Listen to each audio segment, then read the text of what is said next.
But I'm not beating around the bush. I think Florida's going to win a close game. I just heard you say in the handoff you like Florida in a close game. Yeah. All right, we're going to expound on this in a minute.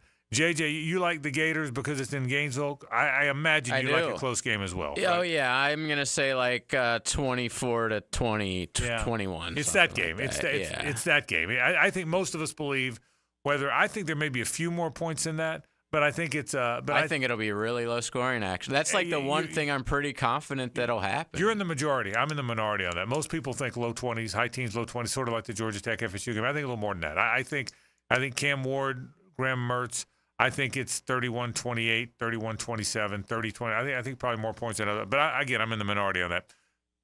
Right now, the key to that game, from the Florida standpoint, the key, and I said this on the podcast, Hicken and I have our All Things Gators out there. The key to the season for Florida, and it starts with the key to this game, is that defensive line. I am a believer, Hayes, and I've said this many times, college football, all football, but particularly college football, quarterback and D-line determine how good your football team is. I will say forever, when those FSU teams had Charlie Ward, Wenke, and all those guys, and on the defensive front they had Wilson and Bolware and Carl Simpson and Derek Alexander. That's why they were in the top 14 straight years. Look, the receivers were good. The defensive backs were good. They had Derek Brooks and Marvin Jones. I get it. But in my opinion, D-line and quarterback. Well, I'll say this about Florida. I really think if he stays healthy, Graham Mertz is going to be is a good player. He's going to have a really good year. I'm as confident in him as I am most quarterbacks in the country this year, assuming he's healthy. I mean that. He threw 20 touchdowns and 3 picks last year, all 3 interceptions, somehow hit a receiver in the hands. Now, they weren't right on the money, but the receiver got a hand on all 3. You realize that, 20 and 3 and all 3. He completed 73% of his passes, that's the school record, almost led the nation in passing percent or completion percentage. I think the running backs room is a good one, even with Montrell Johnson knocked around a little bit and Trevor Etienne gone. I think the receivers are good enough. I think the offensive line is serviceable, but not great. I think the linebackers are going to be better than they've been in a long time. Pup Howard's going to help. Shamar James is healthy. Those 2 freshmen are really good, Childs and Ernest Graham's son, Miles. I think the secondary, Hayes, will be better than it has been. I think Asa Turner will make them way better. My friend Shane Matthews thinks the 2 cornerbacks, Jason Marshall, who was down a little last year, and Devin Moore, are really good, long, athletic guys. I think they're okay there. I don't know if the defensive line is any good. Cam Jackson and Caleb Banks, the 2 transfers last year, I don't think were very good. Joey Slackman, I hope is good. People loved him. He's a player everybody wanted in the portal. But the reality is he didn't win the job. So he and Banks will alternate. They'll both play. Des Watson is looked at or is listed as a co-starter.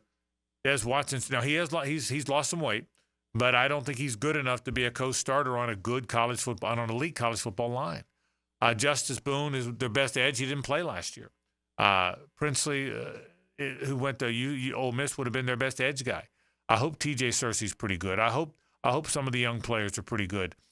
But the defensive front will determine if they stop the run. They don't even have to harass Cam Ward all that much. If they're good enough, and I don't mean the linebackers, I mean if they hold the point of impact against Miami's offensive front, which is supposed to be pretty good, if they hold the impact against that, then they'll win the game. And if they're that, they'll have a very good season. To me, the most important part are Cam Jackson, Caleb Banks, Joey Slackman, Justice Boone, TJ Searcy. You could name them all. They're going to use a lot of guys in there. How good Tyreek Sapp, how good that group is. The tackles in the ends, the front 4 for Florida's defense will determine this football game, and at least from the Florida standpoint, will determine this football game and will determine their season.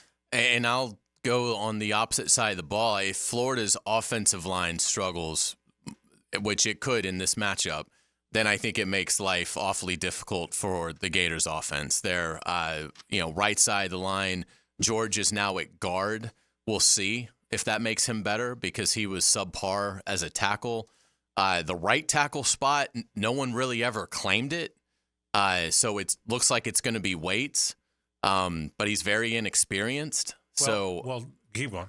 I interrupted. That's a really interesting position. Keep going. And I think just going, really all through the line, I think it's guys that you just hope are adequate. I don't think they really have anybody among the 5 that are viewed as a really good NFL prospect. So, I mean, I think if you're Florida, you've got to hope that they can just be decent enough to not be a complete embarrassment. But I think in this matchup, it'll help that they're in the swamp, but I still worry that Miami's defensive line is just going to absolutely maul Florida's offensive front. And if that happens, it's just going to make it, I think, harder, too difficult for Graham Mertz to overcome. I don't expect Montrell Johnson to do much in this game.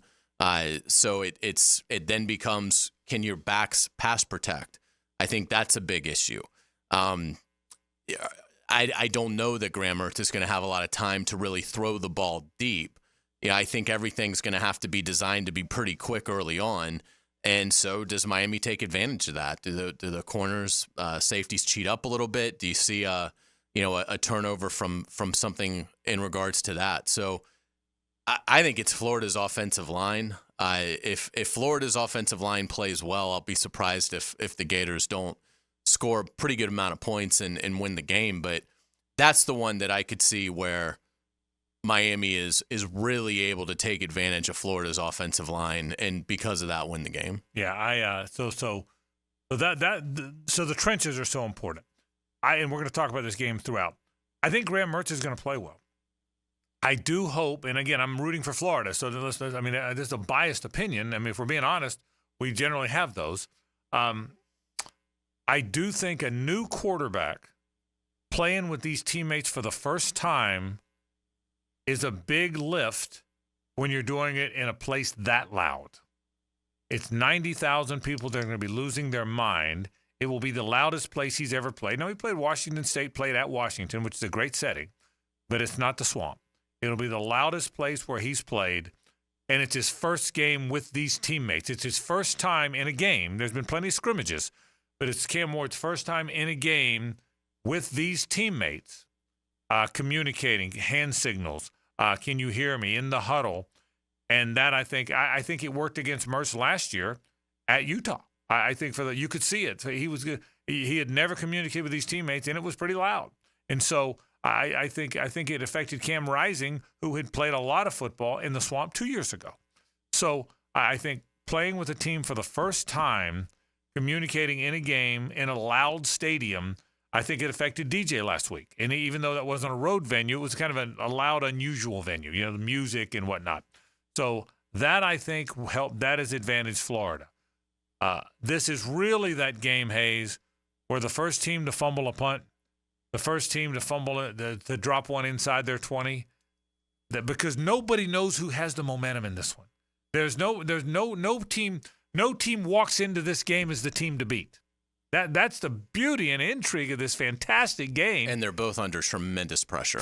Incredible pressure.